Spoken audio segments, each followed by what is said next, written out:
कक्षा 10 विषय हिंदी प्रश्न बैंक इकाई 2।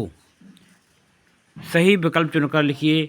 1 रसात्मकम वाक्यम काव्यम परिभाषा किस आचार्य की है? उत्तर आचार्य विश्वनाथ। 2 काव्य के भेद होते हैं? उत्तर 2। 3 किस काव्य के छंद एक कथा के धागे में माला की तरह गुथे होते हैं? उत्तर प्रबंध काव्य। 4 आलंबन और उद्दीपन का संबंध है? उत्तर विभाव से। 5 संचारी भावों की संख्या होती है? उत्तर 33। 6 जुगुप्सा किस रस का स्थायी भाव है? उत्तर बीभत्स।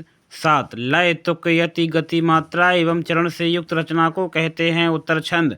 8 किस वर्णिक छंद के प्रत्येक चरण में 31 वर्ण होते हैं? उत्तर कवित्त। 9 काव्य की शोभा बढ़ाने वाले तत्व को कहते हैं? अलंकार। 10 दोहा छंद के द्वितीय और चतुर्थ चरण में मात्राएं होती हैं? उत्तर 11-11। सही शब्द चुनकर रिक्त स्थान भरिए।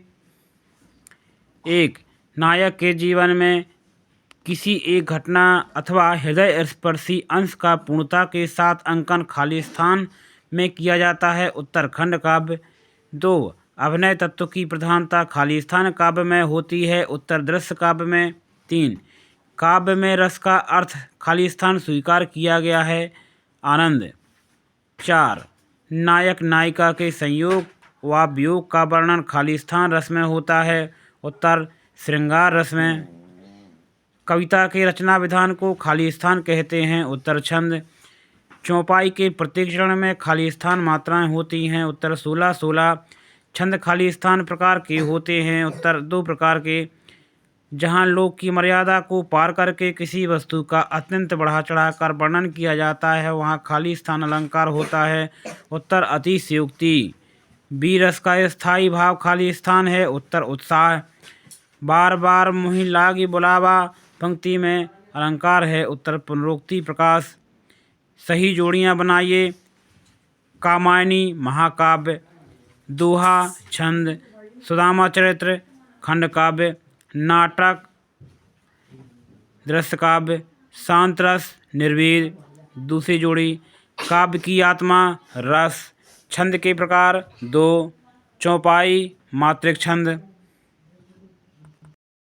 4 3 वर्णों का मेल गढ़ बिहारी सस्सई श्रृंगार परक रचना।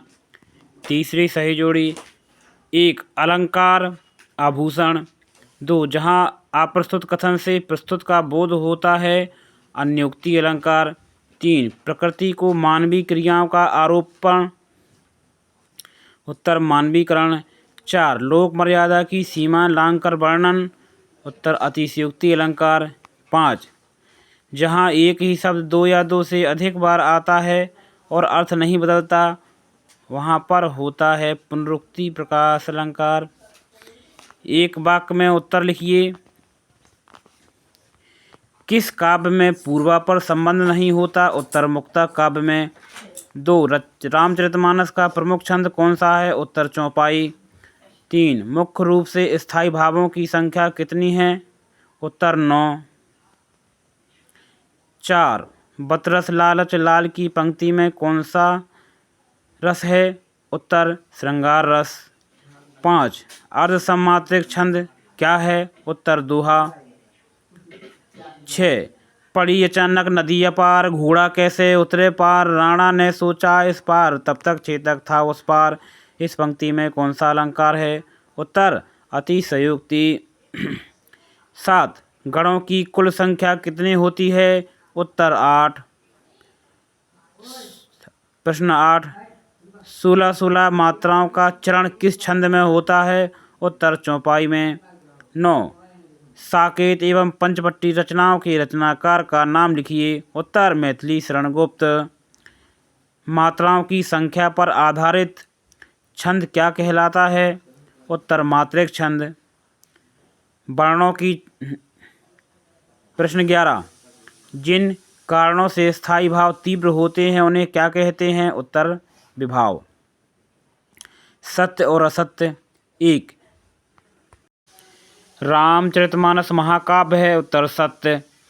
2 दृश्य काव्य में अभिनय तत्व प्रधान होता है? सत्य। 3 मात्रिक छंद में मात्राओं की गिनती निश्चित होती है। उत्तर असत्य। 4 वर्णिक छंद में गण का बहुत महत्व है। सत्य। 5 रस के 7 अंग हैं। असत्य। 6 जहाँ अलौकिक आश्चर्य का भाव उत्पन्न हो वहाँ बीभत्स रस होता है। असत्य। 7 कबीर, तुलसी, बृंद, रहीम आदि कवियों के भक्ति और नीति परक दोहे पाठ पुस्तक के अंतर्गत आते हैं। असत्य। अन्योक्ति अलंकार में लोक सीमा को पार कर बढ़ा चढ़ाकर वर्णन होता है। असत्य। बन ठन के आए काले काले मेघ में पुनरुक्ति प्रकाश अलंकार है। असत्य।